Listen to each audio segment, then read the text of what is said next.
আলোচনার শুরুতে গভীর শ্রদ্ধার সাথে স্মরণ করছি জুলাই অভ্যুত্থানে সারা বাংলাদেশে প্রায় ১৫০০ যারা শহীদ হয়েছেন।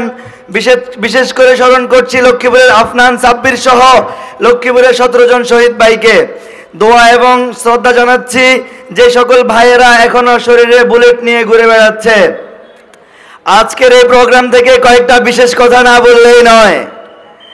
প্রথমত, জাতীয় উলামা মাশায়েখ আইম্মা পরিষদের নেতৃবৃন্দের কাছে আমার বিশেষ অনুরোধ থাকবে, জুলাই অভ্যুত্থানে যে সকল মাদ্রাসার ছাত্র এবং মাদ্রাসার উলামায়ে কেরাম জীবন দিয়েছে তাদের তালিকা বিশেষভাবে আপনারা করেন। যেই সকল মাদ্রাসার ছাত্ররা, যেই সকল উলামায়ে কেরাম আহত অবস্থায় আছে, আপনারা উলামায়ে কেরামের প্রতিনিধি হিসাবে, ইসলামী দলের প্রতিনিধি হিসাবে আপনারা বিশেষভাবে মাদ্রাসা শিক্ষার্থীদের তালিকা করেন। সরকারের প্রতি আমাদের বিশেষ অনুরোধ, আমরা এখনো পর্যন্ত মনে করছি এই সরকার জনগণের সরকার।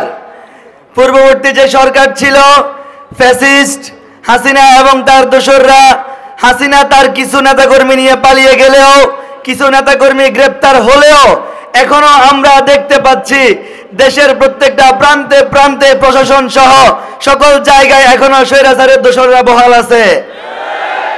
আমরা আজকের এই প্রোগ্রাম থেকে স্পষ্ট বলতে চাই, প্রশাসন সহ সরকারি বেসরকারি সকল সেক্টর থেকে বাছাই করে করে স্বৈরাচারের দোসরদেরকে সরাইতে হবে। যারা ৪ই আগস্ট পুরা জুলাইয়ের অভ্যুত্থানে সরাসরি আমাদের মুখোমুখি দাঁড়িয়েছে, আমাদের বিপক্ষে দাঁড়িয়েছে, তাদেরকে দ্রুত আইনের আওতায় আনতে হবে। আহতদেরকে দ্রুত চিকিৎসা নিশ্চিত করতে হবে। শহীদ পরিবারকে দ্রুত জাতীয় বীর আখ্যা দিতে হবে। বিশেষ করে একটা শানে দেশেরাত সম্মেলন থেকে বিশেষ যেই কথা, নবীর পরে নবী নাই, সংসদে আইন চাই। আগের সরকারের আমলে আমরা এটা বলেছি, কিন্তু আগের সরকার নিজেই তো ইসলাম বিদ্বেষী ছিল।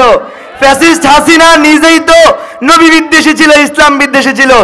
অতএব ডক্টর ইউনূস সাহেবকে আমরা বলতে চাই, আপনারা সংসদে সংবিধান সংস্কার করেন অথবা সংবিধান পুনর্গঠন করেন, যেটাই করেন, কিন্তু বিশেষভাবে রেড মার্ক করে একটা লেখা লিখবেন, কাদিয়ানীরা কাফের কাফের কাফের।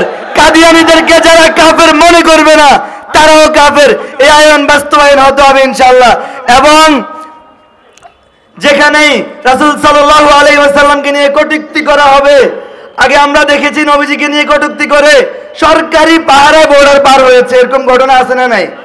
অতএব এখন থেকে আগামী বাংলাদেশে রাসূল সাল্লাল্লাহু আলাইহি ওয়াসাল্লামকে নিয়ে কটূক্তি করে কেউ ছাড় পাবে না ইনশাআল্লাহ। আসসালামু আলাইকুম।